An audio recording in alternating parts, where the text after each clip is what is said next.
নমস্কার বন্ধুরা, আজকের আদানি এনার্জি সলিউশন তাদের কোয়ার্টার ওয়ান রেজাল্ট পাবলিশ করেছে। চলো দেখে নেওয়া যাক। প্রথমে আমরা ফিগারটা চেক করব। এখানে সমস্ত ফিগার কোটিতে আছে। এরপরে আমরা সিকোয়েন্সটা দেখব। 30শে জুন 2025, 30শে June 2026, okay. Year on year 31শে মার্চ 2026, 30শে June 2026, okay. Quarter on quarter. এবার আমরা কোম্পানির রেভিনিউটা চেক করে নেব। আগের বছরে ছিল 6,819 কোটি, সেটা বেড়ে হয়েছে 9,711 কোটি। কোম্পানি এখানে প্রায় ইয়ার অন ইয়ার 42 থেকে 43% মতন গ্রোথ দেখিয়েছে। আগের কোয়ার্টারে ছিল 7,443 কোটি, এবার সেটা বেড়ে হয়েছে 9,711 কোটি। কোম্পানি এখানেও গ্রোথ দেখিয়েছে প্রায় 30%-এর আশপাশে, ঠিক আছে। এবার আমরা কোম্পানির খরচাটা দেখে নেবো। আগের বছরে ছিল 5,863 কোটি, ঠিক আছে।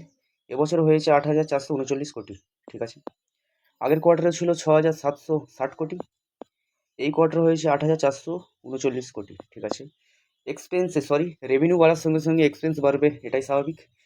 চলো এবার আমরা কোম্পানির প্রফিটটা দেখে নিই। আগের বছরে ছিল 538 কোটি, সেটা এবছরে বেড়ে হয়েছে 1,236 কোটি।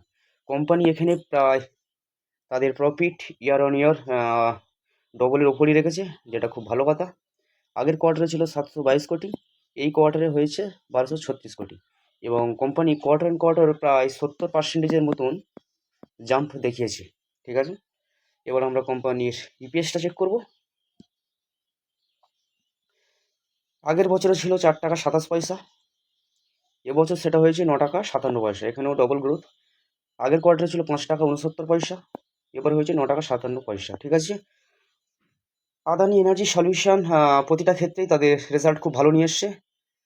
তবে দেখা যাক মার্কেট এই শেয়ারটির প্রতি কেমন রিয়াকশন দেখায়।